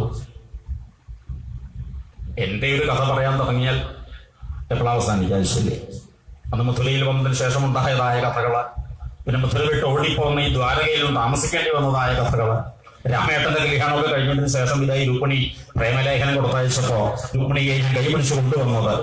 പിന്നീട് എന്റെ കൈ പിടിക്കണം, എന്റെ കൈ പിടിക്കണം, അനേക ആൾക്കാർ എന്റെ പിന്നാലെ, അനേക ഭാര്യമാരായിട്ട് ഇവരുടെയൊക്കെ ഭർത്താവായിട്ട് കുട്ടികളും പേരക്കുട്ടികളുമായിട്ട് വലിയൊരു കുടുംബനാഥനായിട്ട് ഈ ദ്വാരകയിൽ കഴിയുമ്പോഴും കാണുന്നവർക്ക് അദ്ദേഹം വലിയൊരു പ്രാരബ്ധക്കാരനാണ് കേട്ടോ എന്നൊക്കെ തോന്നാമെങ്കിലും എനിക്കതൊരു പ്രാരബ്ധമായിട്ട് തോന്നിയിട്ടില്ല. എന്ത് പ്രാരബ്ധമുണ്ടെങ്കിലും വേണ്ടില്ല, എന്ത് ജീവിതത്തിലെ പ്രശ്നങ്ങളുണ്ടെങ്കിലും വേണ്ടില്ല, അതെല്ലാം പരിഹരിക്കപ്പെട്ടുകൊണ്ടേയിരിക്കുന്നു. കാരണം ഗുരുനാഥൻ എന്ന് അനുഗ്രഹിച്ചതുകൊണ്ട്. എനിക്ക് ഗുരുനാഥന്റെ അനുഗ്രഹം കിട്ടിയതുപോലെ അങ്ങയ്ക്കും ഗുരുനാഥന്റെ അനുഗ്രഹം കിട്ടിയിട്ടുണ്ടല്ലോ. അതുകൊണ്ട് എന്നെ പോലെ അങ്ങും വിദ്യാഭ്യാസാനന്തരം വിവാഹവും ചെയ്ത് സുഖമായിട്ടല്ലേ ജീവിക്കണത് എന്നുള്ള ഭഗവാന്റെ സുഖാന്വേഷണം കേട്ടപ്പോ സുധാമാവ് ഇതുവരെ ഭഗവാന്റെ കഥകളും ഗുരുകുലത്തിലെ കാര്യങ്ങളൊക്കെ പറഞ്ഞുകൊണ്ടിരിക്കുമ്പോൾ കേൾക്കാൻ സാധിക്കും. തന്നെ കുറിച്ച് ചോദിച്ചു, എനിക്കിപ്പോ എന്താ പറയാനുള്ളത്? പഠിപ്പ് കഴിഞ്ഞ് അവിടെ നിന്ന് പോയി ഒരു വേളിയും കഴിച്ചു, അത്തമാരുമായിട്ട് ഇങ്ങനെ കഴിക്കുന്നു, അല്ലാണ്ട് തനിക്കിപ്പോ എന്താ ഒരു വിശേഷം പറയാനുള്ളത് എന്നൊക്കെ അദ്ദേഹം ഉണ്ടാണ്ടിരുന്നു. പെട്ടെന്ന് അദ്ദേഹത്തിന് ഈ ചോദിച്ചത് വിഷമമായോ ഇല്ല എന്ന് വിചാരിച്ചു. പെട്ടെന്ന് വിഷയം മാറ്റണോ? അല്ല, വേളി കഴിഞ്ഞുണ്ടാവുമെന്ന് എനിക്കറിയാം, അത്തമാരെന്തെങ്കിലും കൊടുത്തയക്കാണ്ടിരിക്കില്ല. എന്നെ കാണാനാ വരണം എന്ന് പറഞ്ഞപ്പോഴേ എന്താ ആത്തമാര് കൊടുത്തയച്ചിട്ടുള്ളത്? എന്റെ ഭക്തന്മാരെന്തെങ്കിലും കൊണ്ടുവരുമ്പോ എനിക്ക് എന്തൊരു ആർത്തിയാന്നറിയോ? ഭക്തി ഇല്ലാത്തവർ ഇവിടെ വന്ന് ഭൂരിയഭക്തോപഹൃതം ഓരോന്നോരോന്ന് വഴിപാടുകള് കൊണ്ടുവന്ന് ചുരുങ്ങിയാലും അതൊന്നും എന്നെ സന്തോഷിപ്പിക്കാൻ ഉതകുന്നതല്ല. ഭക്തിയുള്ളവര്, സ്നേഹമുള്ളവര്, എനിക്ക് സന്തോഷമാവണമെന്ന് ആഗ്രഹിച്ചുകൊണ്ട് ഓരോ തിരുമുൽ കാഴ്ചവെക്കുമ്പോൾ പത്രം പുഷ്പം ഫലം തോയം യോമേ ഭക്തിയാ പ്രയച്ഛതി, ഭക്തിയോടുകൂടി ആ സമർപ്പണമാണ് എനിക്ക് സന്തോഷം. അതുകൊണ്ട് ഭക്തി പുരസ്സരം അങ്ങയുടെ പത്നി എനിക്ക് എന്താണ് വഴിപാടായിട്ട് കൊടുത്തയച്ചിട്ടെന്ന് ചോദിച്ചപ്പോഴാണ് ഈ അവലിന്റെ കാര്യം ഓർമ്മ വരുന്നത്. ഈ അവലിവിടെ കൊടുക്കാൻ പറ്റിയതല്ല എന്ന് വിചാരിച്ച് കൊടുക്കാണ്ടിരുന്നപ്പോ ഭഗവാൻ അദ്ദേഹം തരുണില്ല, ശാലും വേണ്ടില്ല, മേടിക്കാണ്ടിരിക്കാൻ പറ്റില്ല. കാരണം പതിവ്രതയുടെ പ്രാർത്ഥന അങ്ങനെയാണ്. പത്നിയാ പതിവ്രതായാസ്തു, പതിവ്രതയുടെ പ്രാർത്ഥനയോർത്ത് ഭഗവാൻ അവിൽ കിഴി തട്ടിപ്പറയ്ക്കണോ, കുത്തി കഴിക്കണോ, എന്തൊരു സ്വാദ് എന്ന് പറഞ്ഞില്ല, എടുത്ത് കഴിക്കണോ. ഇത്രയൊക്കെ സ്വാദുള്ള അവിലാണെന്ന് വെച്ചാൽ മുഴുവനെ ആക്കണ്ട, ഞങ്ങൾ കൂടി സ്വാദ് നോക്കട്ടെ എന്ന് പറഞ്ഞ് രുക്മിണി ദേവി ഇത് മേടിച്ചു. രുക്മിണി ദേവി എല്ലാവർക്കും പ്രസാദമായിട്ട് വിതരണം ചെയ്തു. പറഞ്ഞാൽ മതിയായിട്ടെന്ന് തന്നതൊന്നുമല്ല, മുഴുവനെ ആക്കരുത്, മുഴുവനെ ആയിട്ടില്ല. ലക്ഷ്മി ദേവിയുടെ തൊക്കൈ കൊണ്ടത് വിതരണം ചെയ്തിട്ടില്ല, കൂടി വരുന്നല്ലാതെ കണ്ടതില്ലാണ്ടേ ആയിട്ടില്ല. അതോടെ പൂജാമുറിയിൽ സൂക്ഷിച്ചു. അവരുടെ സ്വാദിനെ കുറിച്ച് പറഞ്ഞ് ഭഗവാൻ മതിയാവണല്ലേ. അന്നത്തെ അധികം വർത്തമാനവും അവലിന്റെ സ്വാദിനെ കുറിച്ചായിരുന്നു. ഇത്ര സ്വാദുള്ള അവലെ എങ്ങനെയാ ഉണ്ടാക്കുക എന്നുള്ള കാര്യം ഒന്ന് രുക്മിണിയോടും കൂടി പറഞ്ഞു കൊടുക്കണം. ഇവിടെ ഇടയ്ക്കിടയ്ക്ക് ഇങ്ങനെ അവര് കൂടെ ചില പതിവുകൾ ഞാൻ കഴിക്കണമെന്ന് മാത്രമേ ഉള്ളൂ. ഇത്ര സ്വാദുള്ള അവരുണ്ടാക്കേണ്ട കാര്യം ഒന്ന് രുക്മിണിക്ക് കൂടി പറഞ്ഞു കൊടുക്കണം കേട്ടോ. എപ്പോഴെങ്കിലും ഇപ്പൊ തിരക്കിൽ വേണ്ട, ഞാൻ എപ്പോഴെങ്കിലും അങ്ങോട്ടൊരു കോണ്ടാക്ട് ചെയ്യുമ്പോൾ പറയും അതിന്നൊക്കെ പറഞ്ഞ് അവലിന്റെ സ്വാദിനെ കുറിച്ചും പറഞ്ഞു തന്ന കുറച്ച് കിടന്ന് ഉറങ്ങല്ലേ എന്ന് പറഞ്ഞു ഉറങ്ങി. ബ്രാഹ്മണ മുഹൂർത്തത്തിൽ എഴുന്നേറ്റ് കൂട്ടുകാരനൊപ്പം പ്രഭാത ദേവകാര്യാദികളൊക്കെ കഴിഞ്ഞു, പ്രഭാത ഭക്ഷണാദികളും കഴിഞ്ഞു. കൃഷ്ണ ഒന്ന് അയം ഹി പരമോലാഭ ഉത്തമ ശ്ലോക ദർശനം എന്ന് വിചാരിച്ചിരുന്നുള്ളൂ, ഒന്നും തൊഴിലാന്ന് മാത്രമേ വിചാരിച്ചിരുന്നുള്ളൂ. ഇപ്പൊ ഒന്നിച്ച് ഒരു ദിവസം കൃഷ്ണനോടൊപ്പം ധനുമാസത്തിന് 30 ബുധനാഴ്ച വൈകുന്നേരമാണ് അത്രേ സുദാമ അവിടെ ദ്വാരകയിലെത്തിയത്. വ്യാഴാഴ്ച കാലത്തും കൂടി ഉഷപൂജാദികളൊക്കെ കഴിഞ്ഞ് അദ്ദേഹമില്ല പുറപ്പെടണോ, ഭഗവാൻ അനുയാത്രയായിട്ടൊപ്പം പുറപ്പെടണോ. ആ മഹാബ്രാഹ്മണനെ യാദവ കുടുംബം മുഴുവൻ ഒന്നിച്ചില്ല, മുഴുവൻ നമസ്കരിക്കണോ. കൃഷ്ണന്റെ ആ ഒരു സ്നേഹത്തെ കുറിച്ച് എത്രയോ കാലായിട്ട് വിട്ടുപിരിഞ്ഞവരാണെച്ചാലും മറക്കാതെ കൊണ്ട് ഭഗവാൻ തന്നെ ഓർത്തതായ കൃഷ്ണന്റെ ആ ഒരു സഖ്യത്തെ കുറിച്ച് ഭഗവാൻ ഇത് സുധാമാവിത ഓർത്തോർത്ത് തിരിച്ചു പോരണു.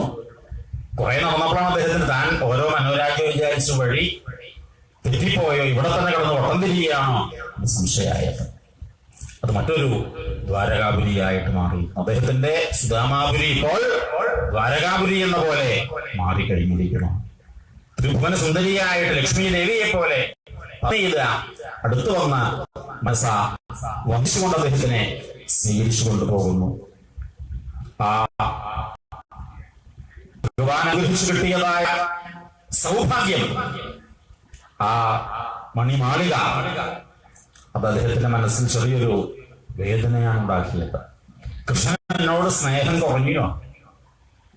സ്നേഹം ഉള്ളവർക്കല്ലേ ഈ എല്ലാ മായാമോഹങ്ങളും ഭഗവാൻ സാധിപ്പിച്ചു കൊടുക്കാറുണ്ട്. സ്നേഹമുള്ളവർക്ക് തന്നെ തന്നെയല്ലേ ഭഗവാൻ കൊടുക്കാറ്.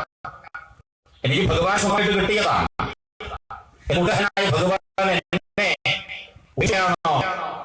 കൃഷ്ണനോടുള്ള സ്നേഹമല്ലാതെ കൃഷ്ണനിൽ നിന്ന് ഒന്നും ഞാൻ ആഗ്രഹിക്കുന്നില്ല. ഇതാണ് പറയുന്നത്.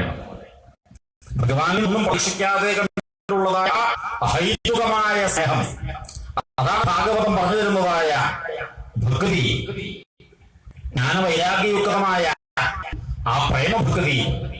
അതാണ് ഭഗവാനിൽ നിന്നും ഇങ്ങോട്ട് പ്രതീക്ഷിക്കാതെ കണ്ട് നമ്മളെല്ലാം ഭഗവാനിൽ നിന്ന് പ്രതീക്ഷിച്ചുകൊണ്ടുള്ളതായ സ്നേഹത്തോടു കൂടിയവരാ. എന്തെങ്കിലും ഒരുപാട് നേരിൽ തന്നെ ഒഴിഞ്ഞിട്ടെ കുട്ടികളെ മാറിയാൽ ഭണ്ഡാരത്തിൽ കൊണ്ടുപോകുന്നതാ, മാറിയാലേ ഭണ്ഡാരത്തിൽ കൊണ്ടുപോകുന്നുണ്ടല്ലോ, അല്ലെങ്കിൽ അവിടെ ഭണ്ഡാരത്തില്ല. അങ്ങനെയല്ലേ ഇങ്ങോട്ട് തിരിച്ചൊന്നും വേണ്ട, ഭഗവാന് സന്തോഷമാവണം. ആ ഭഗവാന് സന്തോഷമാവണം എന്നുള്ള പ്രേമമാണ് വൃന്ദാവനത്തിന് രാധാഗോപികമാർക്കുണ്ടായിരുന്നത്.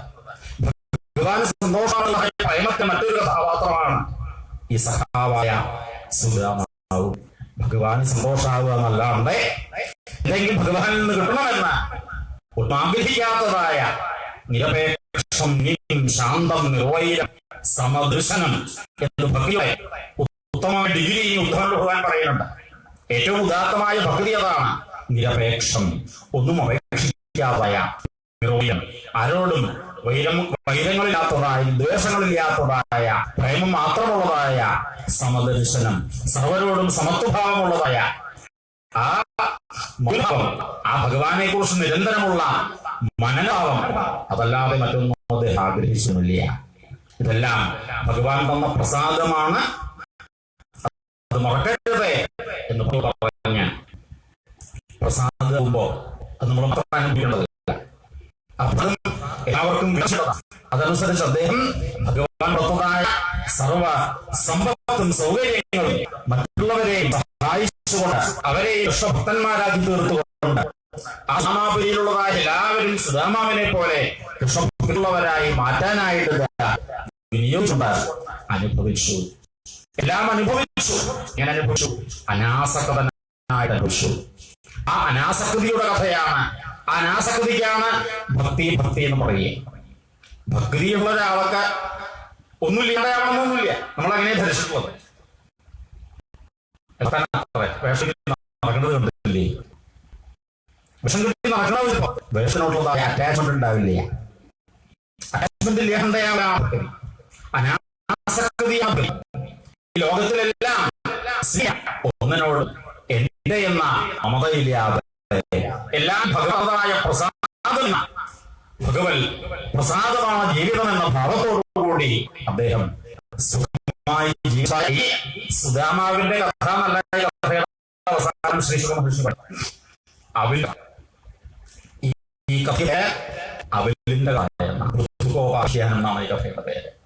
അവലിന്റെ അദ്ദേഹം കൊടുത്തതായ പ്രേമത്തോടുകൂടി നമുക്ക് ഭഗവാൻ അത്തരത്തിൽ സമർപ്പിക്കാനായിട്ട് സാധിക്കണം. അത്തരം സമർപ്പണത്തിൽ കൂടി ആരാധനകൾ കൂടി ഭഗവാനിലുള്ളതായ വിശ്വാസ ഉപാസനയിൽ കൂടി ഇത്തരം ഒരു ഉദാരമായ ഭാവത്തിലേക്ക് നമുക്ക് എത്തിച്ചേരാനായിട്ട് സാധിക്കണേ. സുധാമാവിനെ പോലെ നമുക്ക് തരണേ. അദ്ദേഹത്തെ ആ പ്രാർത്ഥന വരികളിനി ഈ അധ്യായത്തിന്റെ അവസാന ഭാഗത്ത് കാണാം. ഇനിയും തരണേ എന്ന് അദ്ദേഹം പ്രാർത്ഥിക്കണത് എന്തിനു കേട്ട? കൃഷ്ണനെ സ്നേഹിക്കാൻ വേണ്ടി കേട്ട. ഞാൻ ആദ്യം പറഞ്ഞതായ ആ ഒരു ഉപക്രമത്തിൽ എത്തുകയാണ്. ഇവിടെ മതിവരാത്തതായിട്ട് ഒന്ന് മാത്രമേ ഉള്ളൂ, സ്നേഹം. ആ മതിവരാത്ത സ്നേഹത്തിന് മാധുര്യം മനസ്സിലാക്കുമ്പോഴാണ് ഇനിയും ജന്മം തന്നെ. ഏതൊരു ജീവിതത്തിന്റെ സാഹചര്യത്തിലായാലും വേണ്ടി അടുത്ത ജന്മത്തിനെ കുറിച്ച് നമ്മളോട് ആവശ്യമില്ല. അടുത്ത ഏത് ഭഗവാനെ അവണെ പ്രാർത്ഥിച്ചുകൊണ്ടുമില്ല. ഈ ചില അധ്യായം വായിച്ച് സർവത്ര ഗോവിന്ദനാമ സങ്കീർത്തനം ഗോവിന്ദ ഗോവിന്ദ. അധികാശീതമോധ്യായ ശ്രീശുഖമുഖ്യേന സഹസംഗഹരി സർവഭൂതമനോഭിജ്ഞാനവാചതം ബ്രഹ്മണ്യോ ബ്രാഹ്മണം കൃഷ്ണോ ഭഗവാൻ പ്രസന്നപ്രിയം പ്രേമാമി വീക്ഷണൈവ പ്രേക്ഷഖലു സദാം ഗതി. ശ്രീ ഭഗവാനുവാച കിമുപായനമാനീതം ധന്മേ ഭവതാ ഗൃഹാൽ അഹം ഭക്തി പ്രേമാഭൂയേവ ഭവേൽ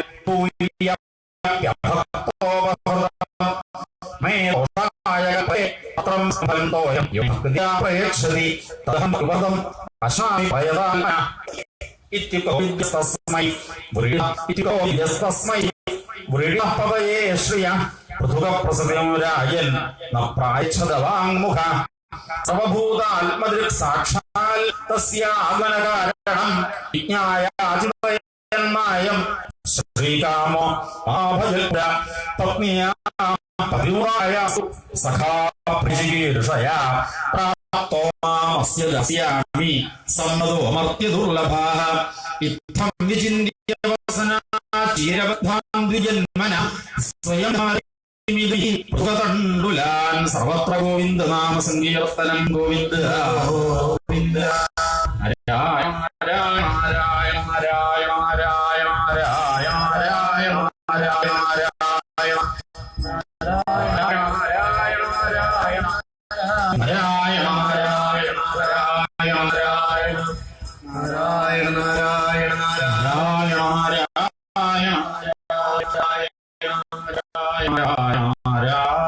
നാരായണ ഗോവിന്ദ ഗോവിന്ദ. നന്വേതദുപനീതം മേ പരമപ്രിയനോ സഖേ തർപ്പയന്ത്യംഗമാം വിശ്വമേതേ പൃഥുകതണ്ഡുല ഇതി മുഷ്ടിം ഹൃദ്യഗ്മ ദ്വിതീയാം ജഘുമാദദേ താവത് ശ്രീഗൃഹേ തൽപരാ പരമേഷ്ഠ ഏതാവതാലം വിശ്വാത്മൻ സർവസമ്പൽ സമൃദ്ധയേ അസ്മിൻ ലോകേ അഥവാ മുഷ്മിൻ പുംസസ്തോഷകാരണം ബ്രാഹ്മണസ്താം ദുരിമുഷിത്വാച്യുതമന്ദിരേ ഭുക്ത്വാ പീത്വാ സുഖം മേനേ ആത്മാനം സ്വർഗമയ്യാം സ്വഭൂതേ വിശ്വഭാവേന സുസുഖേന അഭിവന്ദിത ജഗാമസ്വാലയം ദാതാ പഥ്യനുവർജ്യനന്ദിതാം സജാലത്വാധനം കൃഷ്ണാം നതു യാചിതവാൻ സ്വയം സ്വഗൃഹാൻ വരിടതോ ഗച്ഛൻ മഹദ്ദർശന നിർവൃത അഹോ ബ്രഹ്മണ്യദേവസ്യ ദൃഷ്ടാ ബ്രഹ്മണ്യതാമയ യദ്ദരിദ്രതമോ ലക്ഷ്മിമാശ്രിഷ്ടോ ബിംബോരസി ക്വാഹം ദരിദ്രപാപിയാൻ കൃഷ്ണ ശ്രീകേതന ബ്രഹ്മബന്ധുരിസ്മഹം ബാഹുഭ്യാം പരിരംഭിത നിവാസിത പ്രിയായുഷ്ടേ പര്യങ്കേ ഭ്രാതരോ യഥാ മഹിഷ്യാ വീര്യശ്രാന്തോ വാലവിജനഹസ്തയാ ശുശ്രൂഷയാ പരമയാ പാദസംവാഹനാദിഭിഃ പൂജിതോ ദേവദേവേന വിപ്രദേവേന സ്വർഗാപവർഗയോ പുംസാം രസായാം ഭുവി സമ്പദാം സർവസാമപി സിദ്ധിനാം മൂലം തക്ഷണാർച്ചനം അധനോയം ധനം പ്രാപ്യ മാദ്യന്നുച്ചൈർന്ന മാം സ്മരേൽ കാരുണികോ നൂനം ധനം മേ ഭുവിനാദുരാൽ ഇതി തച്ചിന്തയന്നന്ദ പ്രാപ്തോ നിജഗൃഹാംബികം സൂര്യാനലേന്ദു സങ്കാശൈഃ വിമാനൈ സർവതോകം വിചിത്രോപവനോദ്യാനൈഃ പൂജദ്വിജകുലാകുലൈഃ പ്രോത്ഫുലകുലാംബോധി കലഹാലോൽപലവാരിഭിഃ ദുഷ്ടം സ്വലം പുംഭി ശ്രീഭിഷഹരിണാക്ഷിഭിഃ കിമിദം കസ്യ വാ സ്ഥാനം കഥം തദിദമിത്യഭൂൽ സമാനം നരാനാരിയോ അമരപ്രഭാഃ പ്രത്യഗൃഹൻ മഹാഭാഗം ഗീതവാദ്യേന ഭൂയസ പതിമാഗതമാകർണ്യ പത്ന്യുദ്ധർഷാതിസംഭ്രമ നിശ്ചക്രാമഗൃഹാത്തൂർണം രൂപിണീ ശ്രീവാലയാൽ തീവ്രതാപതിം ദൃഷ്ട്വാ കണ്ഠാശ്രുതനാക്ഷരമദ്ബുദ്ധ്യാ മനസാ പരിഷസ്വയേ പത്നീം വീക്ഷ്യ വിസ്ഫുരന്തീം ദേവീം വൈമാനികീം ദാസീനാം നിഷ്കകണ്ഠീനാം മധ്യേ ഭാഗോ നിജമന്ദിരം മണിസ്തംഭോ വേദം നിഭാഷയ്യ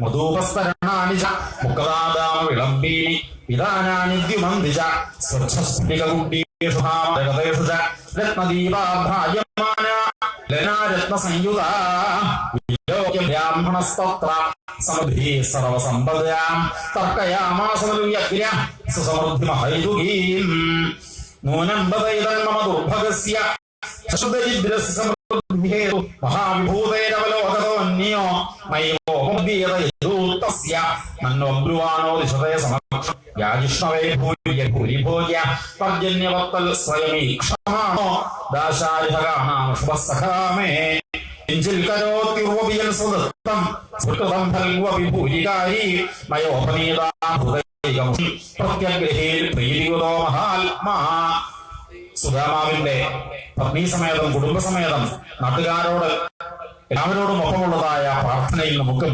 പങ്കുചേരാം. ഭക്തി ഉണ്ടാവണേ, കൃഷ്ണനുമായിട്ടുള്ളതായ സൗഹൃദം ഉണ്ടാവണേ. ഈ സ്നേഹ പ്രവാഹത്തിൽ തടസ്സം ജീവിതത്തിൽ ഒരിക്കലും സംഭവിക്കരുത്. അതിനുള്ള വഴിയാണ് ഈ സപ്താഹാദി യജ്ഞങ്ങൾ. ഇവിടെ വരുമ്പോഴാണ് ഒന്നാണ് ഒത്തൊരുമിക്കണത്, സഹകരിക്കണത്, സൗഹൃദമുള്ളവരായിട്ട് മാറണത്. ഈ സത്സംഗത്തിലേക്ക് ഇനിയും എത്തിക്കണമെന്നതായ പ്രാർത്ഥനയാണ്. സൗഹൃദസഖൈത്രീ ദാസ്യം പുനർജന്മനി ജന്മനി സ്യാൽ മഹാനുഭാവേ ഗുണാലയേന വിഷജ്യതസ്തൽപുരുഷ പ്രസംഗ. നമുക്ക് ജീവിതത്തിൽ പല സന്ദർഭത്തിലും പ്രാർത്ഥിക്കാനുള്ളതായ പല പല ശ്ലോകങ്ങൾ ഭാഗവതത്തിലെ പല ഭാഗങ്ങളുമായിട്ട് കിടക്കുന്നത് അതിപ്രധാനമായിട്ടൊരു പ്രാർത്ഥന മന്ത്രം കൂടിയാണത്. ഒന്നുകൂടി പ്രാർത്ഥിച്ചുകൊണ്ട് നമുക്കിത് തുടരാം. തസ്യൈവമേ സൗഹൃദസഖ്യമൈത്രീ ദാസ്യം പുനർജന്മനി ജന്മനി സ്യാൽ മഹാനുഭാവേ ഗുണാലയേന വിഷജ്യതസ്തൽപുരുഷ പ്രസംഗ. ഭക്തായ ചിത്രാ ഭഗവാൻ ഹി രാജ്യം വിഭൂതിയെന്ന സമർത്ഥയ ദീർഘബോധായ വിചക്ഷണസൈം പശ്യന്തം ധനിനാം മധുവോത്ഭവം ഇത്തം വിവസിതോ ബുദ്ധിയ ഭക്തോ ദീവജനാർദ്ദനെ വിഷയാന്ധ്യായയാത്യക്ഷ്യൻ ബുഭുജേനാതിലംബണ തസ്യ വൈ ദേവദേവസ്യ ഹരേര്യജ്ഞപതേ പ്രഭോ ബ്രാഹ്മണാ പ്രഭവോ ദൈവം േഭ്യോ വിദ്യതേ പരം ഏവം സവിതോ ഭഗവൻ സൃഷ്ടദാ ആത്മബന്ധന തദ്ധാമലേ ഭേജിതസ്തദാം വിധിം ഏതദ്ബ്രഹ്മണ്യദേവസ്യ ശ്രുത്വാ ബ്രഹ്മണ്യതാം നര ലതാവോ ഗവി കർമ്മബന്ധാൻ വിമുച്യതേ.